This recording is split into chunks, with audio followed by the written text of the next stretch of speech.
आप सभी को प्रेज द लॉर्ड, जय मसीह की। आइए अपने दिन की शुरुआत परमेश्वर के वचन के साथ करें। आज का वचन यिर्मयाह 17 और उसका 14 पद। इसमें लिखा है, हे यहोवा मुझे चंगा कर, तब मैं चंगा हो जाऊंगा, मुझे बचा तब मैं बच जाऊंगा, क्योंकि मैं तेरी ही स्तुति करता हूँ।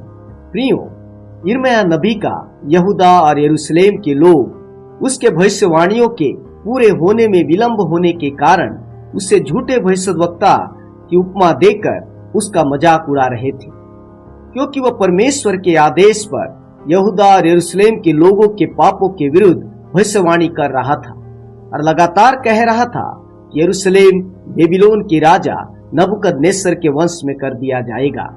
अतः लोगों के अपमान और क्रोध ने उसे अत्यंत ही निराश और दुखी कर दिया था और उनका यह अपमान और दुख उसे बीमार और मृत्यु के करीब पहुंचा दिया था, क्योंकि यहूदा और यरूशलेम के लोग इस बात को समझ न सके कि परमेश्वर अपने क्रोध में देरी इसलिए कर रहा है ताकि उन्हें पश्चाताप करने का अवसर मिले और वे विनाश से बच सके।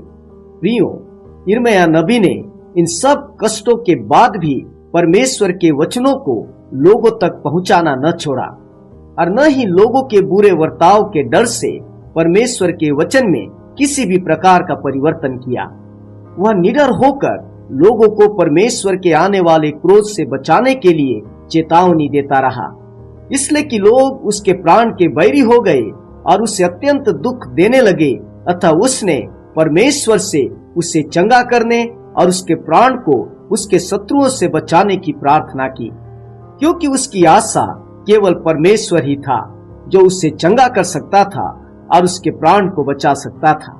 प्रियो, जब हमारे अपने हमारे शत्रु हो जाएं और हमारी अच्छाइयों के बदले में हमसे बुराई करें, तब भी हम न घबराएं, परंतु अपने बचाव और सुरक्षा के लिए परमेश्वर से प्रार्थना करें।